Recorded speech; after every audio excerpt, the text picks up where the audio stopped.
We're live. Okay, all sergeants, please start recordings. PC started. Cloud is rolling. Good morning and welcome to today's remote New York City Council vote for the Committee on Housing and Buildings.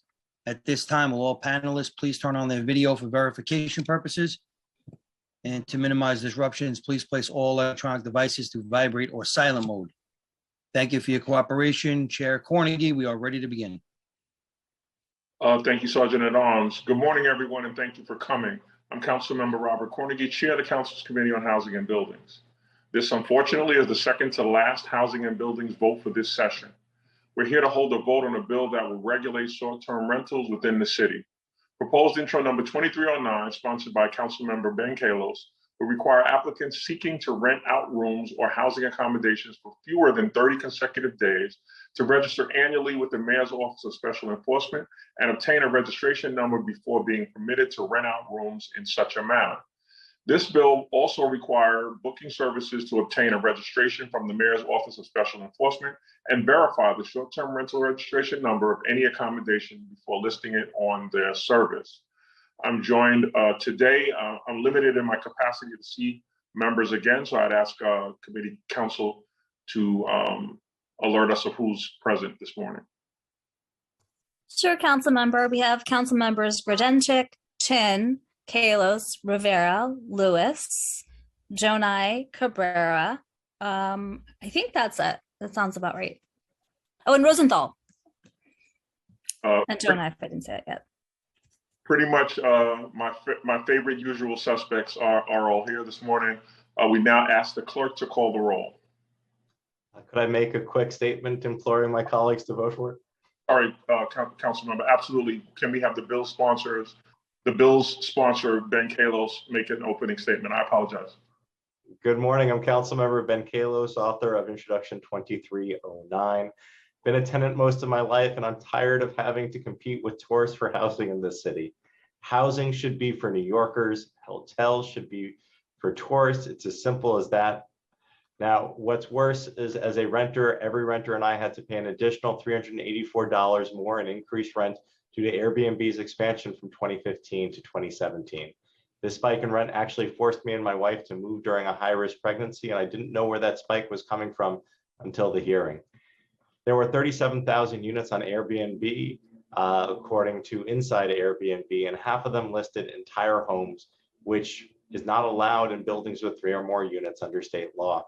Short-term rentals are restricted to less than 30 days where the resident is home at the time.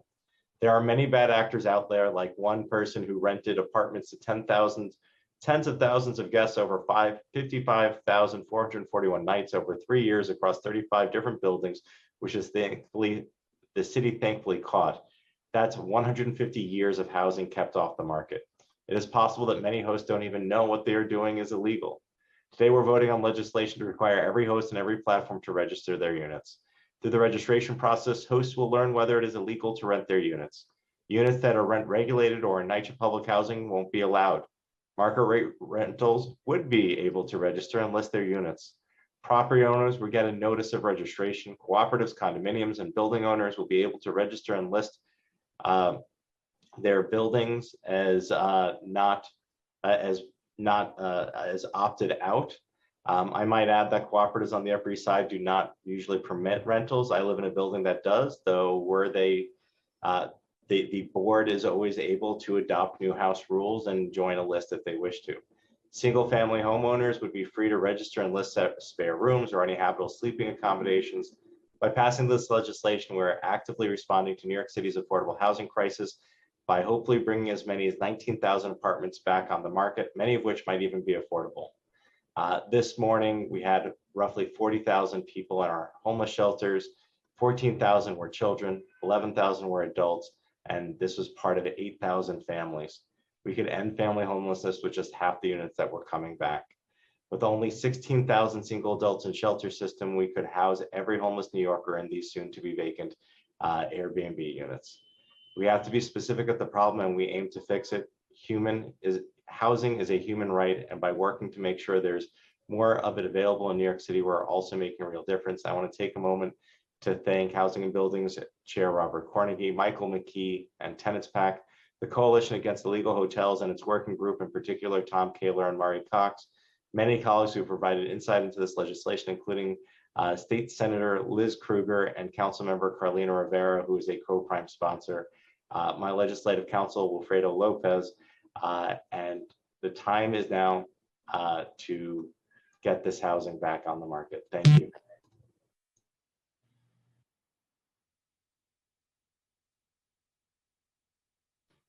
Thank you, Councilmember. We will now ask the committee clerk to call the roll. Thank you. Good morning, everyone.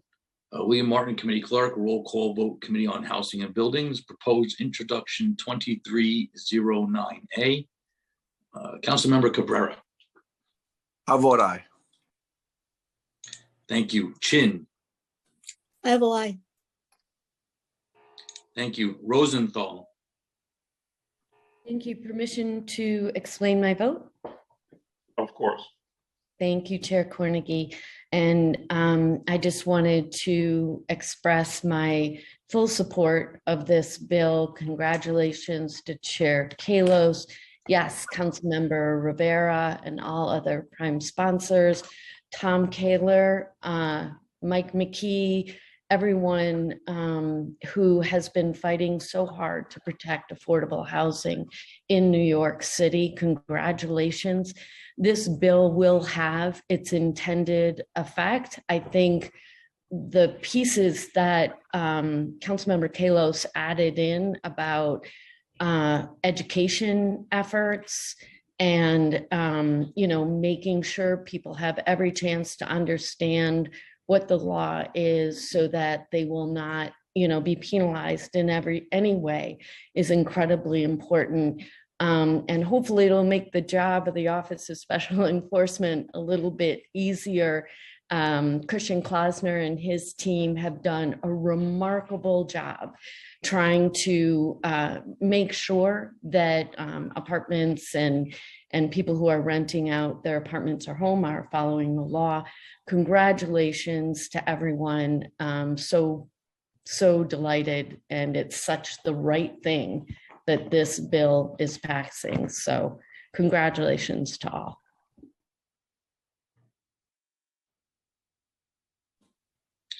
Thank you. Grodenchik. Thank you. Jonai. I vote aye. Thank you. Rivera. Thank you. Well, I permission to explain my vote. Of course. Thank you. I just had my hand up earlier because I wanted to make just short remarks, but I think that Councilmember Kalos did an absolute excellent job. So I want to associate myself with what he said on this bill and to thank all of the advocates for getting us to this point. And I probably vote aye. By the way, I didn't see your hand up, Councilmember. I apologize. Okay, Chair. Thank you. Thank you. Lewis. Permission to explain my vote. Of course.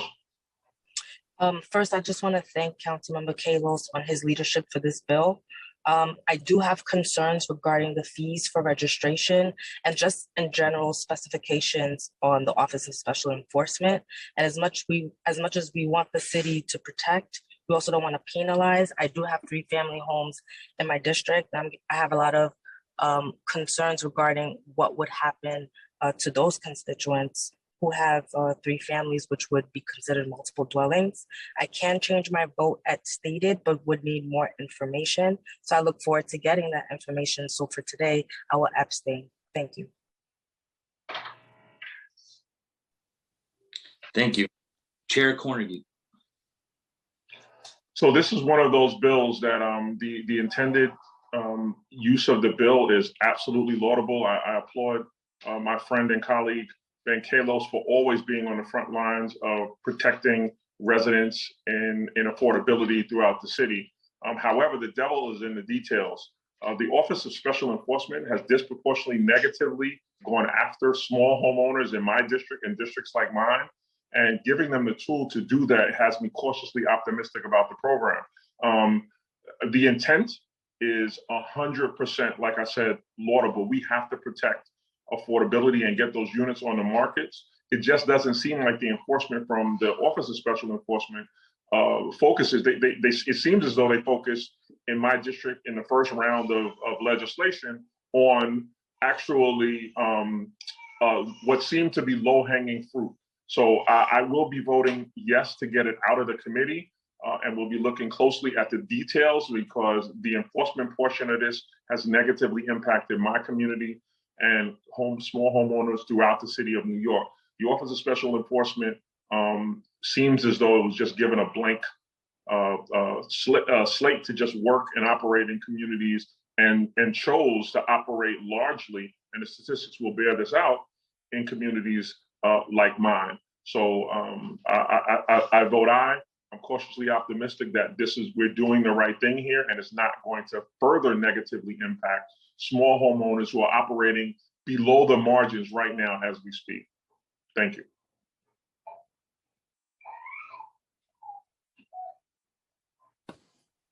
Thank you. By a vote of 7 in the affirmative, 0 in the negative, and 1 abstention, proposed introduction 2309 has been adopted by the committee.